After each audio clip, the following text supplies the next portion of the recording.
Bayangkan bekerja sepanjang hari mengangkat beban, dan ketika akhirnya pulang ke rumah dengan tubuh lelah, satu-satunya kesenangan yang kamu temukan dalam hidup adalah bermain game realitas virtual. Mereka bilang, siapapun yang berhasil menyelesaikan game ini akan mendapatkan kekayaan tak terbatas. Akhirnya, saat dia berhasil menyelesaikan game dan menemukan lebih dari 1 juta yen di rekeningnya, dia tidur dengan bahagia. Namun, saat terbangun, dia menyadari bahwa dunia telah diserang oleh monster. Game tersebut telah menjadi kenyataan, dan dia satu-satunya yang tahu semua rahasianya. Dia memutuskan untuk merusak sistem. Cerita dimulai pada pagi yang indah dengan langit cerah. Seseorang memakai kacamata realitas virtual, bernapas dengan berat, dan berkeringat deras. Dalam game, dia mendapatkan ucapan selamat karena telah menyelesaikan ujian terakhir. Sebagai satu-satunya yang berhasil, dia bertanya dengan senang apakah semuanya benar-benar telah selesai. Saat layar pixel game ditampilkan, disebutkan bahwa game ini adalah penipuan.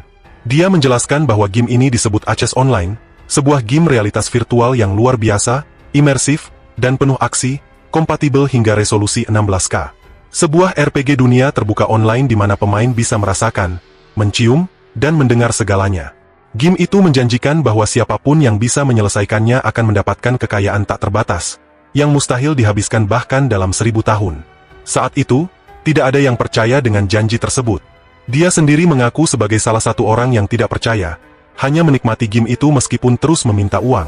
Dia teringat saat seseorang mengatakan kepada timnya untuk istirahat.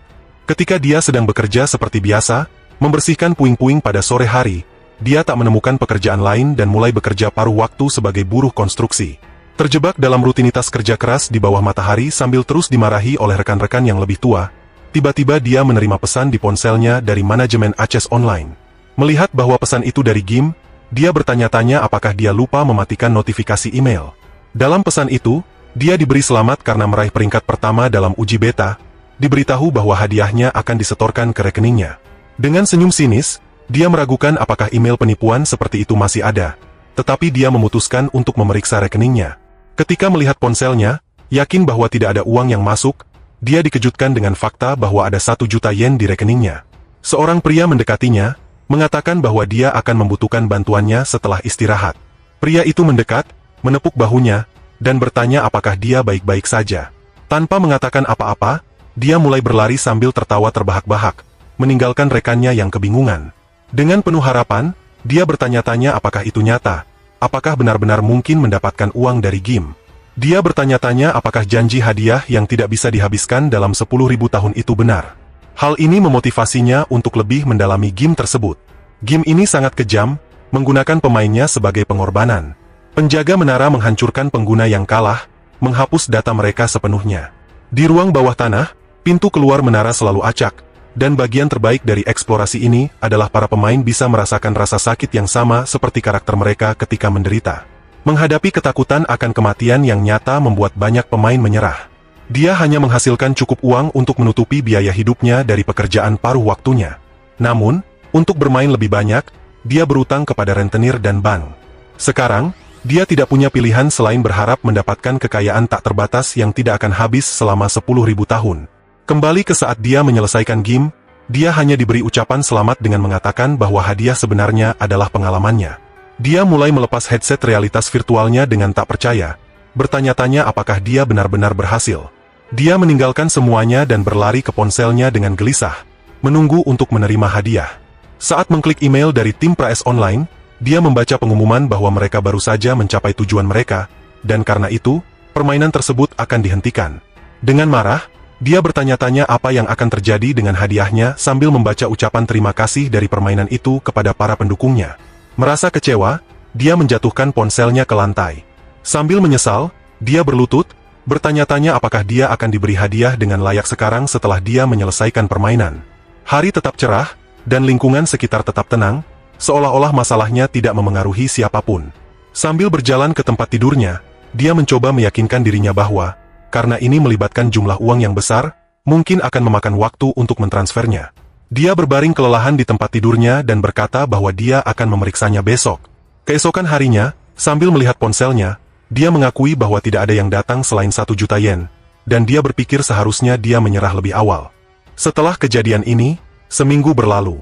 Dia mendengar suara keras dan bertanya-tanya apa yang sedang terjadi sepagi itu. Saat melihat ponselnya, dia menyadari bahwa suara itu tidak berasal dari sana. Saat itulah dia menatap ke atas dan melihat jendela sistem di depannya dengan notifikasi yang menunjukkan bahwa uji es telah gagal dan Moskow telah hancur. Uji coba berikutnya adalah uji tanah dengan batas waktu 43 hari. Jika mereka gagal, lokasi uji coba akan dimusnahkan, dan kali ini adalah Jepang. Dia melihat semuanya dengan kebingungan, tidak memahami apa yang terjadi. Di televisi, jurnalis dengan ngeri melaporkan kepada publik tentang kondisi Moskow saat ini, sementara monster-monster menghancurkan kota. Pemerintah Rusia menyatakan tidak ada harapan bagi para penyintas. Tanpa memahami jenis makhluk apa mereka, para jurnalis mengumumkan bahwa mereka tampak seperti naga. Sebuah helikopter mengamati monster dari atas. Seorang jurnalis melaporkan bahwa situasi serupa mungkin terjadi di Jepang. Berdasarkan informasi yang dikumpulkan, banyak orang percaya bencana ini berasal dari permainan PS online yang sepenuhnya sesuai dengan apa yang terjadi. Seorang ahli geologi menyatakan bahwa satu-satunya penyebab bencana sebesar ini hanyalah pergerakan lempeng tektonik, bukan monster. Sementara seekor monster membuka mulutnya ke arah helikopter, sang jurnalis bertanya apakah monster itu sedang membidiknya. Seseorang berteriak putus asa, memerintahkan mereka untuk segera pergi dari sana, tetapi sayangnya tidak ada respons. Pembawa acara, yang ketakutan, mulai memanggil nama jurnalis itu, bertanya apakah dia bisa mendengarnya. Seorang spesialis, yang ngeri dengan pemandangan itu, berkomentar bahwa ini tidak mungkin disebabkan oleh pergerakan lempeng tektonik. Berlari ke mobil sportnya, protagonis berkata bahwa tidak ada keraguan lagi. Dia mengakui bahwa bahkan dalam situasi yang begitu gila, dia tetap tenang, dan hanya satu pikiran melintas di benaknya. Di tempat lain, seorang wanita mencoba memahami bagaimana sistem itu bekerja dengan menekan tombol event utama. Dia juga menekan tombol itu, menyadari bahwa batas waktunya adalah 43 hari dan lokasi uji coba adalah Jepang dengan progres 0%. Dia mengingat pesan dari permainan yang mengatakan bahwa pengalamannya akan sangat berharga. Protagonis asumsi bahwa barang berharga yang disebutkan dalam permainan sebenarnya adalah pengalamannya. Lagi pula, dialah satu-satunya yang berhasil menyelesaikan permainan itu. Tiba-tiba, setelah waktu yang lama, pintunya terbuka dengan gaya. Pemuda itu keluar dengan percaya diri dan senyum licik. Dia berkata bahwa sekarang dia akan mengambil hadiahnya. Sambil berlari, dia berkomentar bahwa sekarang permainan telah menjadi kenyataan, akan ada kompetisi. Dengan penuh semangat mengejar poin pengalaman, Endo yang berlari dengan cepat menyadari bahwa ruang bawah tanah terdekat berada tepat di depannya. Dia segera bergegas menuju sebuah lokasi besar di mana banyak orang berlarian dan panik, bertanya-tanya bagaimana cara melarikan diri sekarang setelah bus dan kereta tidak lagi beroperasi. Dengan hati yang cemas dan tergesa-gesa, dia terus berlari. Tetapi secara tak terduga seseorang berteriak marah agar dia berhenti.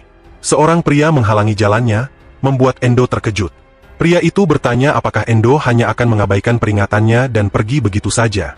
Saat melihatnya, Endo menyadari bahwa itu adalah salah satu rentenir yang pernah mengejarnya.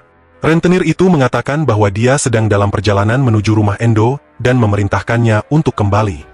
Pria itu bahkan melemparkan puntung rokok ke wajah Endo. Setahun yang lalu, saat Endo berada di ruang bawah tanah, sebuah iklan muncul dari sebuah perusahaan yang menawarkan 200.000 yen tanpa bunga kepada siapa saja yang lolos seleksi mereka.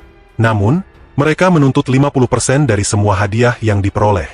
Endo merasa itu adalah tawaran yang bagus karena dia akan menerima uang tanpa bunga dan hanya perlu membayarnya setelah menyelesaikan permainan. Namun, setelah menghabiskan 200.000 yen tersebut, dia diberitahu bahwa dia tidak lolos seleksi, sehingga dia harus membayar bunga 50% dalam waktu 10 hari. Dia mengingat sebuah insiden di mana dia diancam dengan pistol. Sejak saat itu, dia mulai meminjam uang dari bank untuk melunasi utangnya. Tetapi ketika mencoba membayarnya, panggilannya diabaikan, seolah-olah mereka ingin bunganya terus bertambah. Sambil tersenyum, rentenir itu bertanya apakah Endo memiliki uang untuk membayar utangnya. Merasa kesal, Endo bertanya bagaimana dia bisa membayar jika mereka tidak menjawab panggilannya. Pria itu meragukan alasan Endo, mengatakan bahwa orang-orang yang tidak ingin membayar selalu menemukan alasan, dan menyebut Endo hina. Masih dengan senyuman, rentenir itu berkata bahwa Endo beruntung karena dia di sana untuk alasan lain, dan bertanya apakah Endo pernah bermain PS online. Pria itu menyebutkan bahwa situasi dunia saat ini identik dengan permainan itu. Sambil menarik kerah baju Endo, dia bertanya apakah Endo tahu sesuatu, memperingatkan bahwa lebih baik dia menceritakan semuanya. Endo memerintahkan pria itu untuk melepaskan tangan kotornya. Semakin marah, pria itu bertanya apakah Endo tahu dengan siapa dia berbicara. Endo menjawab bahwa dia akan memberikan informasi yang berguna. Dia mengaktifkan keterampilannya, tinju pemula, meningkatkan kekuatannya sebesar 50%, dan mulai memukul pria itu dengan begitu keras hingga pria itu terlempar ke tanda lalu lintas. Melihat pria itu tergeletak di tanah, Endo berkata bahwa mulai sekarang, dialah yang bertanggung jawab. Saat melihat pria itu tak sadarkan diri dan berdarah, Endo berkomentar bahwa tampaknya rentenir itu tidak bisa menyembuhkan dirinya sendiri. Dia hanya meninggalkannya di sana dan melanjutkan perjalanannya menuju tujuannya. Dari dalam mobil, seorang pria berkerudung berkomentar bahwa mungkin itu adalah kemampuan dari permainan. Dengan wajah sebagian tertutup, dia mengatakan tidak menyangka menemukan seseorang yang begitu berpengalaman secepat itu. Sambil tersenyum, pria itu berkata bahwa segera hukum dan ketertiban akan runtuh, membuat segalanya lebih menarik. Endo tiba di tempat yang disebut kuil kambing jantan. Tiba-tiba, sesuatu menarik perhatiannya. Dia melihat sebuah mobil dan bertanya-tanya apakah seseorang telah tiba lebih dulu darinya. Endo mulai turun ke ruang bawah tanah yang dalam dan gelap, berjalan melalui lorong-lorong mencari sesuatu. Tiba-tiba, dia mencium bau darah yang menyengat. Yang mengejutkan, puluhan manusia kadal tergeletak mati di depannya. Pria berkerudung yang sama dan kelompoknya menyadari bahwa seseorang tampaknya telah tiba. Melihat Endo, pria itu bertanya apakah dia juga seorang pemain PS online. Sedikit kesal, Endo bertanya apakah kelompok itu yang melakukan semua itu. Pria berkerudung itu mengatakan bahwa monster-monster itu adalah level tinggi, dan tanpa bantuannya, Endo akan mati. Endo mulai mempertanyakan apakah benar manusia kadal itu berlevel tinggi, mengingat levelnya sendiri sangat rendah. Sambil melepas kerudungnya, pria itu berkomentar bahwa tampaknya Endo tidak punya teman dan bertanya apakah dia ingin menjadi salah satu bawahannya. Dia menjelaskan bahwa Endo harus menyerahkan setengah dari semua yang dia dapatkan. Tetapi sebagai imbalannya, dia akan dilindungi. Itu sangat menegangkan, semua orang di belakangnya terpesona oleh kebaikannya. Endo meminta maaf dengan mengatakan bahwa dia lebih suka pergi sendiri, sambil menunjuk ke depan dan bertanya apakah mereka akan mampu melewati bos. Mereka terkejut memikirkan hal itu sambil berbicara dengan kelompok mereka. Seorang pria berkerudung bertanya apakah akan ada gunanya membunuh Endo setelah mereka mengalahkan bos, membuat semua orang gelisah. Pria itu mengatakan bahwa semakin sedikit orang yang tahu tentang informasi permainan, semakin baik, dan memperingatkan bahwa siapapun yang tidak setuju akan menghadapi kematian tidak sengaja. Semua orang merasa takut dan mulai khawatir. Pria itu memberitahu bawahannya bahwa bos di tempat ini adalah kambing jantan bara api, dan mengatakan bahwa dia tidak ingin protagonis menjadi orang terakhir yang menyerangnya. Hanya tersisa 5 menit sebelum pintu terbuka. Beberapa orang mendekati Endo, yang terkejut. Seorang gadis bersama 2 pria menghampirinya. Dengan sedikit gugup, mereka tersenyum, lalu bertanya apakah dia akan mencoba menghentikan mereka. Dengan cemas, mereka mulai mengatakan bahwa dia benar dan sebaiknya dia tetap di sana. Endo berpikir dalam hati bahwa dia bisa dengan mudah menyingkirkan mereka, tetapi kali ini dia akan membiarkan mereka pergi. Pintu terbuka, dan protagonis berpikir bahwa itu tidak akan terlambat baginya untuk mengalahkan bos setelah sebagian besar dari mereka dieliminasi. Ketika waktu habis dan pintu akhirnya terbuka, Endo hanya mengambil jus dari inventarisnya dan bersandar ke dinding, menunggu waktunya. Saat mendengar pintu tertutup, dia melirik ke dalam ruangan bos, bertanya-tanya sejauh mana mereka bisa pergi. Ketika mereka masuk, pemimpin kelompok menganggap itu menguntungkan bahwa Endo tidak masuk bersama mereka.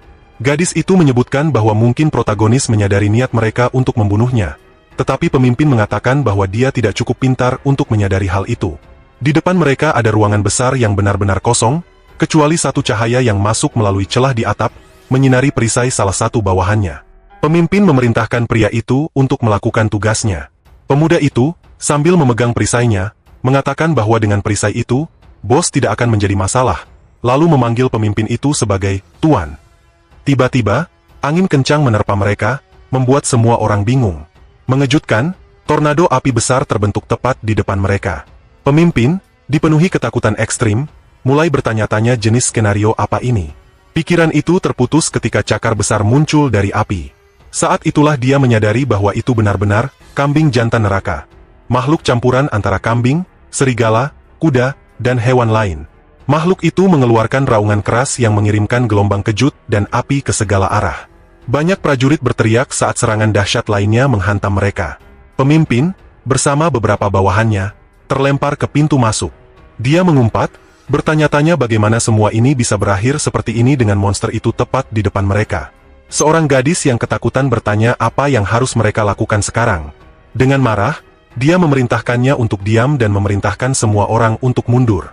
Salah satu bawahannya berteriak bahwa pintu tertutup, dan pemimpin mengatakan itu tidak mungkin, bertanya-tanya apa yang sedang terjadi. Dia mulai berteriak, memerintahkan beberapa dari mereka untuk mengalihkan perhatian makhluk itu, dengan mengatakan bahwa perisai itu seharusnya dapat menahan serangan monster. Pria yang memegang perisai mencoba mengatakan sesuatu, tetapi pemimpin mengabaikannya, memerintahkannya untuk melakukan apa yang diminta. Pembawa perisai itu berdiri di depan makhluk tersebut, yang mengangkat palunya. Pria itu, yang sepenuhnya dikuasai oleh rasa takut, memegang perisainya di depannya, tetapi tanpa peluang apapun, dia dihancurkan oleh makhluk itu. Rekan-rekannya benar-benar ketakutan dan mulai melarikan diri sementara bos itu mengangkat palunya sekali lagi. Kita bisa melihat pria itu tergeletak tak bernyawa di tanah. Makhluk aneh itu mengambil perisai pria itu dengan jarinya dan, mengejutkan, memakannya seperti tidak ada apa-apa.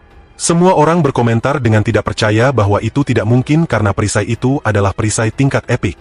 Mereka menyimpulkan bahwa semuanya salah besar. Lagi pula, monster yang seharusnya mereka hadapi adalah monster tingkat rendah. Siapa saja bisa mengalahkannya, kata mereka. Ini terjadi setelah pembaruan. Sebelumnya itu adalah monster bernama kambing neraka, dan tidak ada pemain yang bisa mengalahkannya karena gemetar ketakutan. Mereka menyimpulkan bahwa dunia ini didasarkan pada versi awal dari permainan. Endo mengingatkan bahwa protagonis sedang menunggu di luar dan mungkin bisa membuka pintu. Pemimpin mulai memukul pintu dengan putus asa, memohon kepada Endo untuk membukanya agar mereka bisa membagi hadiah. Namun, seperti yang diduga, tidak ada jawaban. Kesal, Light bertanya apakah orang itu bisa mendengarnya dan memerintahkannya untuk membuka pintu. Tapi sesuatu terjadi dengan sangat cepat di dekat tubuhnya. Saat berbalik, Light melihat monster itu mendekatinya, menyapu semua bawahannya sampai tiba di hadapannya. Sekali lagi, mereka dilempar jauh dan terluka parah. Melihat monster itu, dia berkata bahwa dengan kekuatan fisik yang begitu luar biasa, mereka semua akan segera dimusnahkan. Membuka pintu, Endo bertanya, itu saja yang bisa kau lakukan setelah semua omong kosong itu. Dia mengatakan bahwa Light tidak punya bakat untuk menjadi seorang pemimpin. Dengan senyum bangga, penipu kita mengamati monster itu. Bahkan hampir mati, pria itu masih mengutuknya dalam hati, mengakui bahwa dia akan menggunakan protagonis untuk melarikan diri, lalu mulai memanggil bawahannya dan memerintahkan mereka untuk mundur. Endo membuat seorang gadis tersandung sambil berkata bahwa itu bukan ide yang baik. Saat jatuh ke tanah, dia menyadari pintu itu mulai menutup. Protagonis mengamati pemimpin palsu itu sementara Light berlari ke pintu, memohon dalam hati agar setidaknya bisa melewatinya. Tiba-tiba, dia mulai berteriak ketika pintu menghancurkan lengannya. Monster itu mendekati pemimpin, menyebutnya bocah berisik, dan bersiap untuk menyerangnya.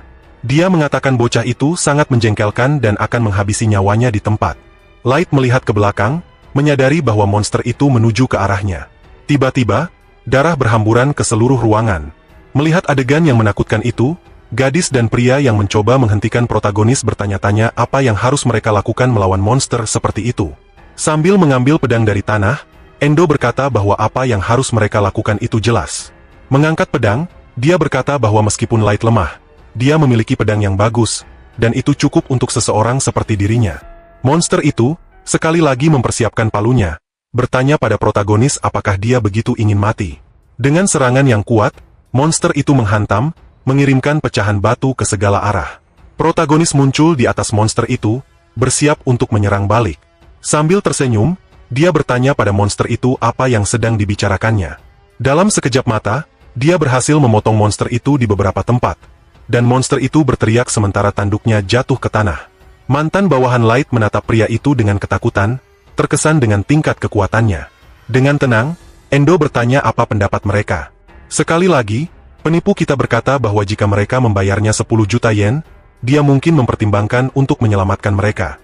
Gadis itu, ketakutan, menatapnya tanpa mengerti apakah dia serius. Baik dia maupun temannya berteriak, bertanya apakah dia benar-benar meminta 10 juta. Dia menjawab bahwa ya, dan dia hanya akan mengenakan biaya 1 juta per orang. Kesal, mereka mulai berdebat bahwa tidak ada yang akan memiliki jumlah sebanyak itu secara tunai dan bahwa dia hanya memanfaatkan situasi.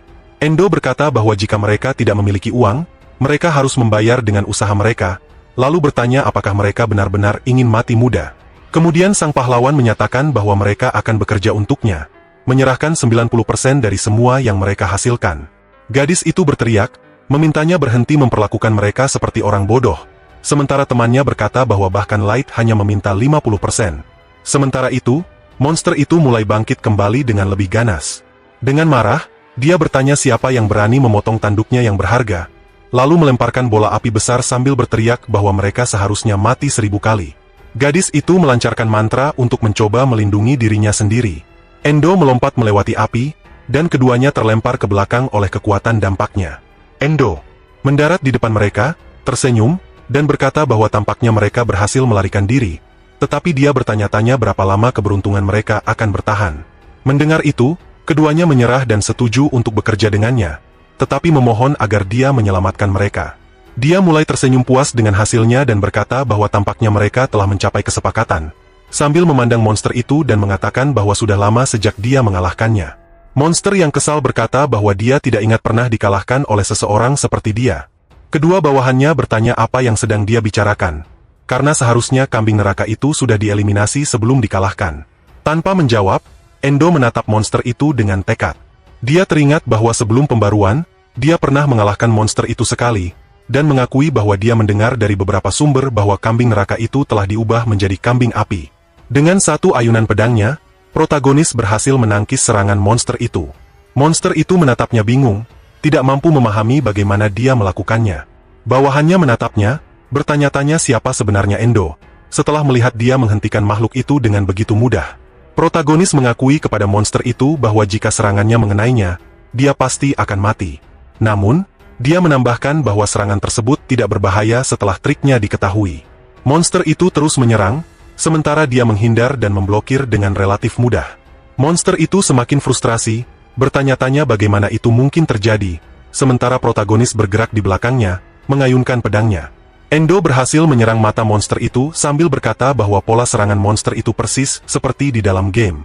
Saat menjauh dari pertempuran, para bawahan barunya memperhatikan bahwa dia mendorong monster itu mundur dan mulai menyemangatinya, mendorongnya untuk menang. Kesal, Endo berkata kepada mereka bahwa mereka terlalu berisik, yang membuat salah satu bawahannya memanggilnya dengan nada frustrasi. Tiba-tiba, sebuah serangan kuat melewati Endo, membuatnya terkejut. Monster itu menghantamkan palu besarnya ke tanah dan berkata bahwa kemampuan menghindar Endo memang patut dipuji, tetapi semuanya akan berakhir di sini. Terpojok, Endo menyadari bahwa dia terjebak.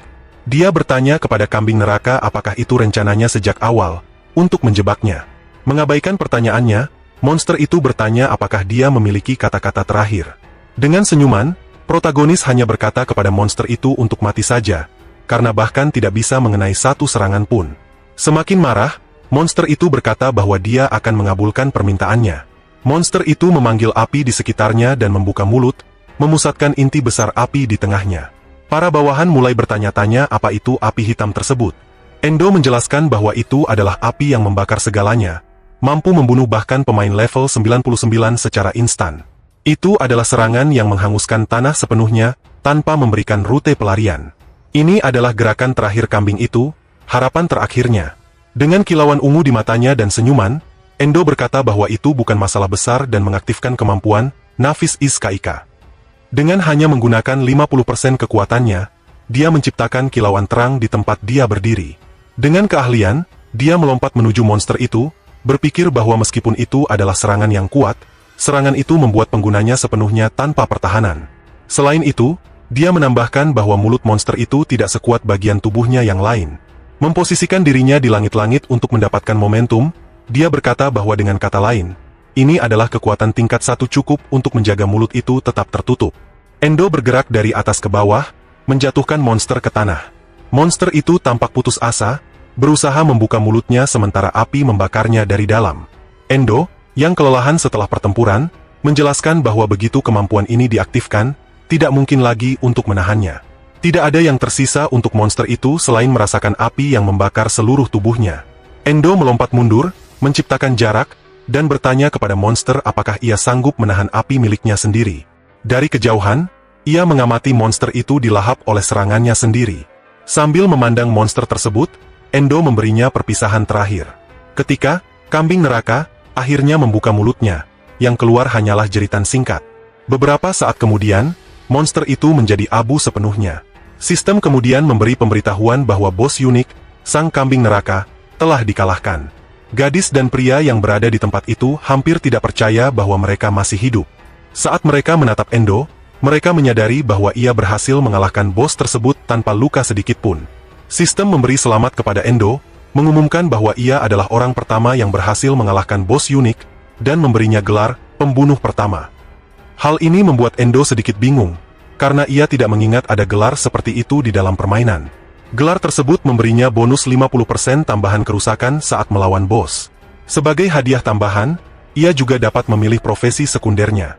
Sistem kemudian bertanya apakah ia ingin memilih profesinya sekarang, dan Endo menjawab ya. Sistem menjelaskan bahwa setelah profesi sekundernya dipilih, ia tidak bisa lagi mengubahnya. Dengan tekad bulat, Endo memilih profesi pandai besi jiwa. Ia mengulurkan tangannya, penuh keyakinan atas pilihannya. Tiba-tiba, cahaya terang mengelilingi tubuhnya. Sambil tersenyum, ia berkata bahwa sepertinya ia akan menghasilkan banyak uang. Saat memeriksa hadiah dari bos, Endo menemukan sebuah belati dan sebuah kunci.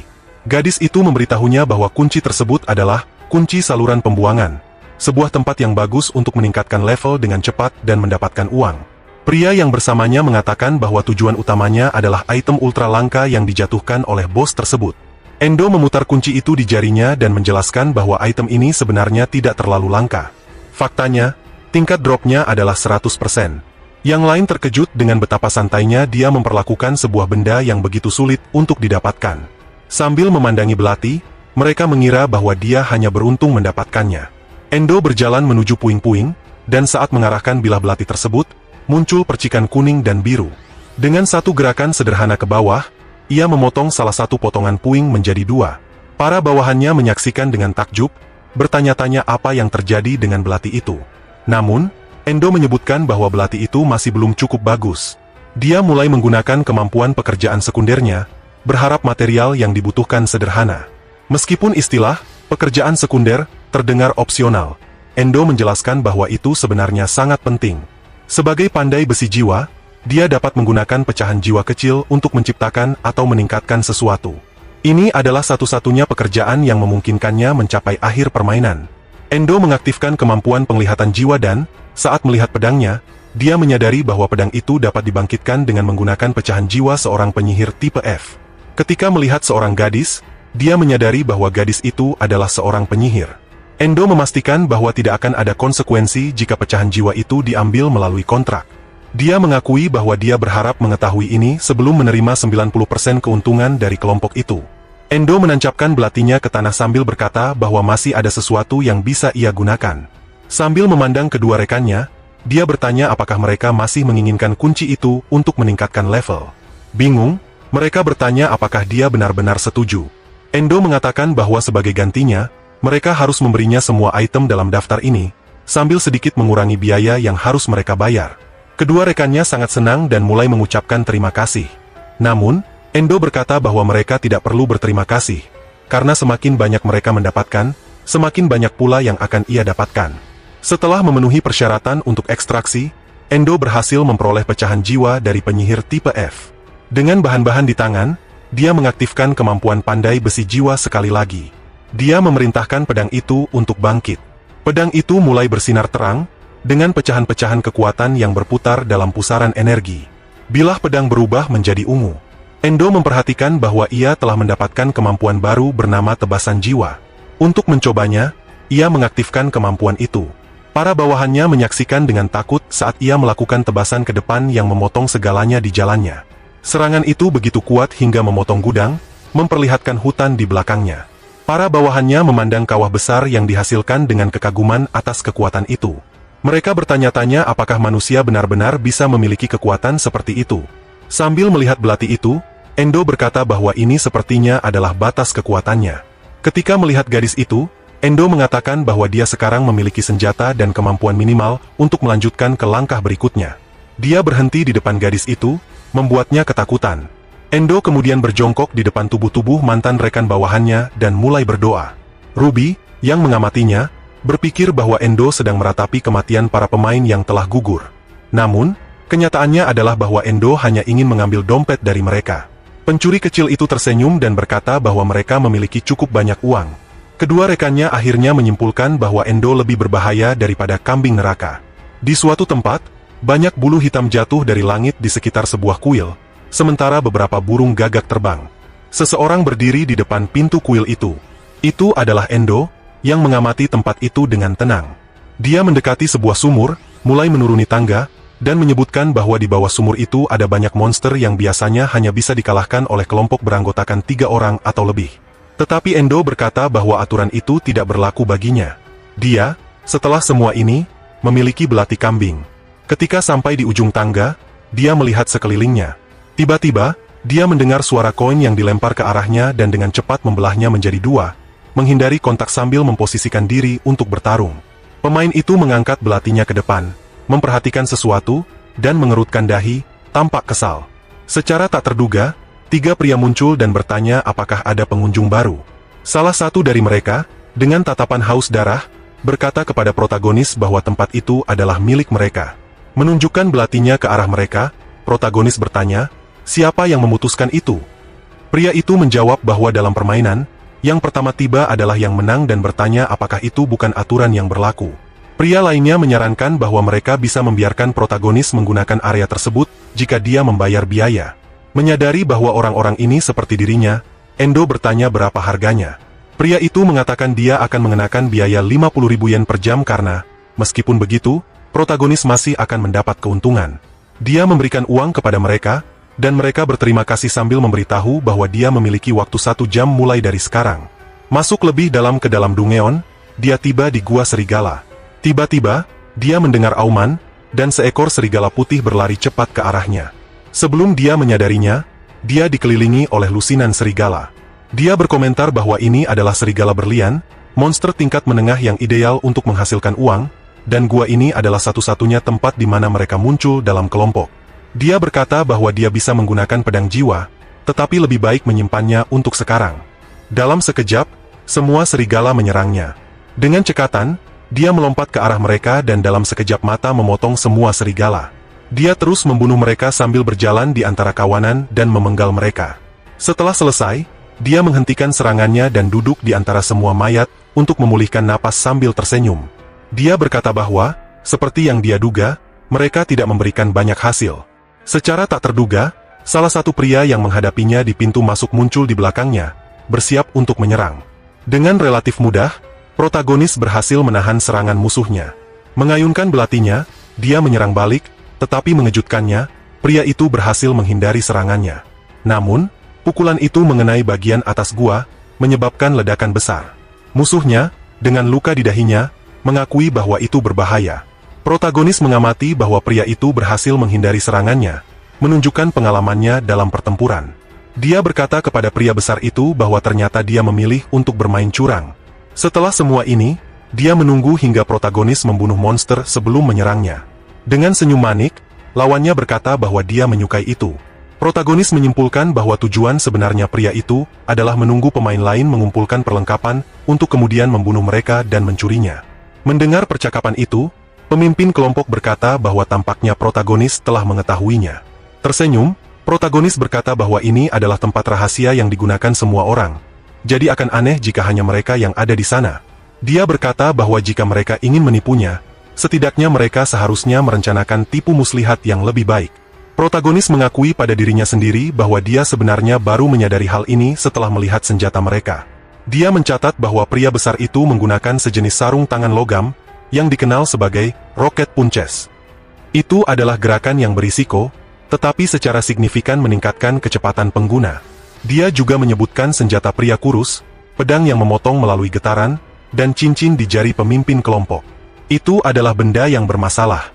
Pemimpin kelompok meminta maaf atas kesalahpahaman itu dan berkata bahwa dia bahkan akan memberikan kompensasi untuk masalah tersebut. Memasukkan tangannya ke dalam mantel, dia melemparkan ratusan koin ke arah protagonis. Endo terkejut melihat koin-koin itu jatuh, tetapi juga sangat marah di dalam hati, berkata bahwa pria itu melempar 10.000 yen bertebaran begitu saja, sementara cincin pria itu bersinar. Dia berkata bahwa tangannya terpeleset dan meminta Endo untuk mengambil koin-koin tersebut. Menyadari jebakan itu, Endo bertanya apakah benar-benar sepadan membuat musuhnya berlutut. Dia menjelaskan bahwa kemampuan cincin tersebut menyebabkan ledakan kecil dengan koin-koin itu, dan dia bertanya-tanya apakah musuh-musuhnya meremahkannya. Saat melemparkan belatinya ke udara, Endo berkata bahwa mereka tidak akan bisa kembali hidup setelah memburu seseorang dari peringkat yang lebih tinggi. Ketiga musuh berkumpul di depannya dan bertanya apakah Endo lupa bahwa mereka bertiga melawan satu orang. Sambil bersiap dengan belatinya, Endo berkata bahwa bahkan bersama-sama, mereka tidak sebanding dengan 1 yen pun. Pemimpin yang semakin marah memakinya dan mengaktifkan kemampuan ledakan dengan menjentikan jari, menyebabkan ledakan besar.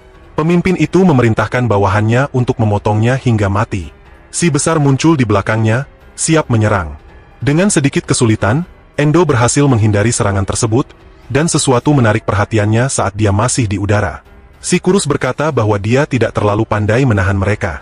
Mengejutkan semua orang, Endo membuat satu gerakan dan melemparkan mereka berdua jauh-jauh. Menatap pemimpin, Endo berkata bahwa kesepakatan untuk tidak mengganggunya seharga 50.000 yen telah dilanggar. Jadi dia akan menagihnya dengan bunga. Dia meluncurkan beberapa serangan ke arah pemimpin dan sambil tersenyum berkata bahwa dia akan membayar dengan bunga, tetapi dalam koin-koin yang meledak. Dari atas, terlihat Endo berdiri di tengah, mengangkat belatinya dengan 2 musuh tergeletak di tanah, sementara pemimpin masih berdiri. Pria berambut panjang itu mengaktifkan kembali kemampuan koin eksplosif. Endo berlari menghindari koin-koin tersebut sambil terus bergerak. Tanpa kehilangan waktu, si kurus menyerangnya dari atas. Dengan cukup mudah, serangan tersebut berhasil ditangkis. Kemarahan si kurus berubah menjadi ketakutan saat dia melihat pedangnya patah. Tanpa sempat memahami apa yang terjadi, Endo kembali memukulnya. Melihat kejadian itu, sang pemimpin bertanya-tanya apakah belati Endo benar-benar merupakan benda langka. Saat Endo bertarung melawan ketiganya, sang pemimpin berasumsi bahwa ini masih dalam perkiraan mereka, dan bahwa bagaimanapun, mereka tidak akan kalah oleh seseorang seperti dia. Endo dengan cepat mencoba menghindari ledakan lagi. Endo marah saat melihat mereka membuang uang seperti sampah. Si besar muncul lagi di belakangnya, mencoba menyerangnya, tetapi Endo berhasil menghindar, menyebabkan ledakan besar. Kekuatan ledakan itu begitu hebat sehingga bahkan sekutu mereka harus melindungi diri. Pisau Endo berputar di udara seolah mengumumkan kekalahannya. Si besar mulai merayakan, mengatakan bahwa ini adalah tantangan besar. Sementara temannya mengatakan bahwa dia harus belajar menahan diri. Si kurus yang memegang pedangnya mengakui bahwa lawannya benar-benar kuat. Pria berambut panjang itu membungkuk untuk mengambil belati itu, mengatakan bahwa tidak peduli seberapa hebat senjatanya. Jika penggunanya tidak hidup, itu tidak berguna.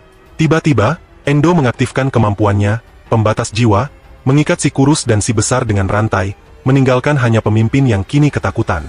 Kedua prajurit itu mulai berteriak kesakitan saat rantai semakin erat mencengkeram mereka. Sang pemimpin yang khawatir mulai memanggil nama mereka. Muncul dari kabut, Endo menjelaskan bahwa dia menggunakan kemampuan pandai besi jiwa-nya untuk menyebabkan rasa sakit yang tak tertandingi. Sang pemimpin yang marah menyerang Endo dengan belati kambing. Namun, sebelum dia bisa bersiap, Endo menangkapnya, menatapnya, dan menyebutnya lambat. Dengan marah, pria itu berkata bahwa dia tidak akan kalah apapun yang terjadi. Mundur sambil membuka mantelnya, sang pemimpin dengan percaya diri melemparkan banyak koin ke udara dan memerintahkan lawannya untuk terkesima. Namun, kini semakin marah, Endo mengaktifkan kembali kemampuan pembatasan jiwanya, dan dalam sekejap mata, lawannya sepenuhnya terbelenggu. Ia mencoba berteriak, tetapi beberapa rantai mulai mencekik lehernya.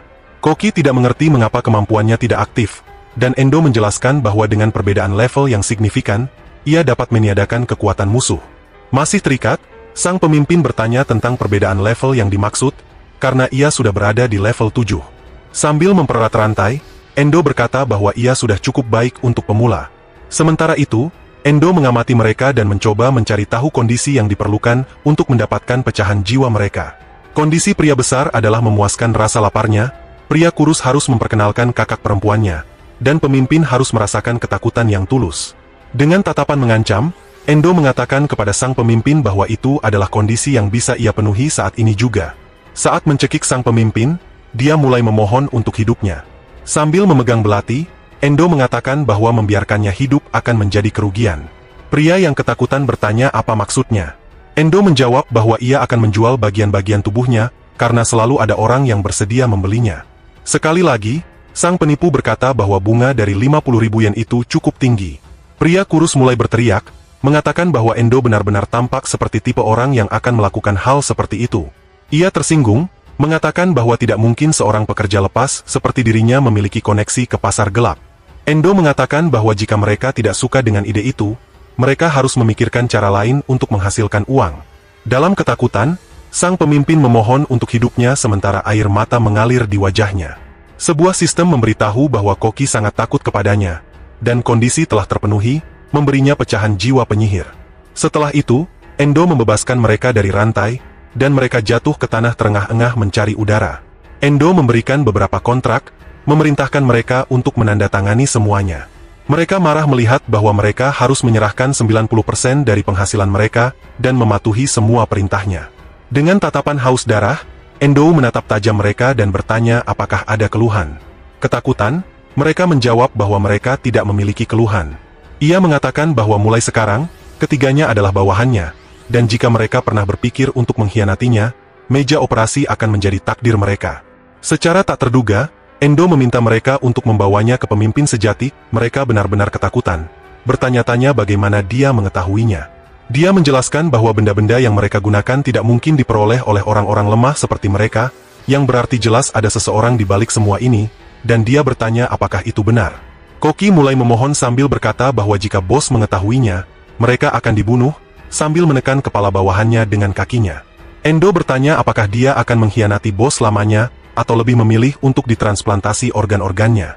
Dengan gemetar, pria kurus itu mulai bergumam sesuatu, lalu tiba-tiba menangis dan melarikan diri, mengatakan dia tidak ingin salah satu dari kedua pilihan itu, meninggalkan pria besar itu dalam keadaan syok.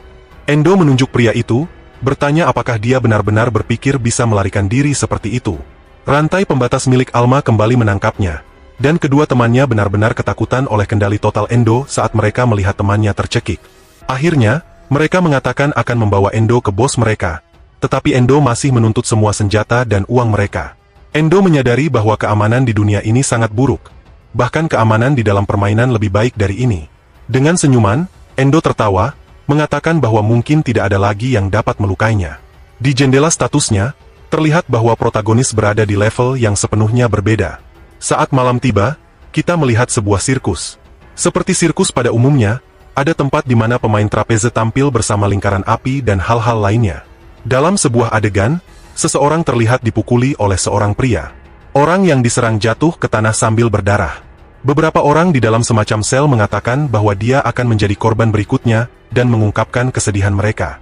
Seorang pria dengan wajah berlumuran darah berkata kepada orang yang sedang dipukuli bahwa dia bahkan tidak menyelesaikan tugasnya. Pria itu bertanya apakah dia ingin meminta maaf kepada bos. Pria lain di dalam sel berteriak memohon agar berhenti, mengatakan bahwa orang itu akan mati. Dengan senyuman sadis, dia berkata bahwa seharusnya dia mati, karena semua orang telah menyebabkan banyak masalah bagi bos. Seseorang dengan cambuk bertanya mengapa mereka berbicara tentangnya. Pria sadis itu mulai tergagap, memanggilnya bos. Bos, dengan wajahnya yang dicat seperti badut, bertanya kepada bawahannya apakah dia telah selesai mendisiplinkan dan membantu pria yang tergeletak di tanah. Sang pemimpin berkata bahwa jika dia mematahkan tulang seseorang, akan butuh waktu lama untuk sembuh. Dia mengatakan kepada bawahannya bahwa, seberapapun tidak kompetennya mereka, dia tidak seharusnya hanya mematahkan mereka. Dengan tubuh gemetar dan berkeringat, pria sadis itu mulai meminta maaf sambil menangis. Pria yang dipukul itu berterima kasih kepada pemimpin sambil berkata bahwa lain kali dia pasti akan berhasil. Namun, ucapannya terputus ketika badut itu mencambuk wajahnya dengan keras. Badut itu terus mencambuknya sambil berkata bahwa cara ini lebih baik karena tidak mematahkan tulang, melainkan hanya mengoyak daging. Sementara dia melanjutkan pukulannya, pemimpin berkata bahwa bahkan organisasi perlindungan hewan pun tidak akan menolongnya jika dia tetap malas seperti ini. Tiba-tiba, seseorang berkata bahwa mereka telah kembali, menarik perhatian pemimpin dengan tatapan sinis. Sang pemimpin berkomentar bahwa mereka kembali terlalu cepat. Orang berambut panjang itu berkata bahwa mereka perlu melapor, karena tidak dalam kondisi untuk melanjutkan operasi.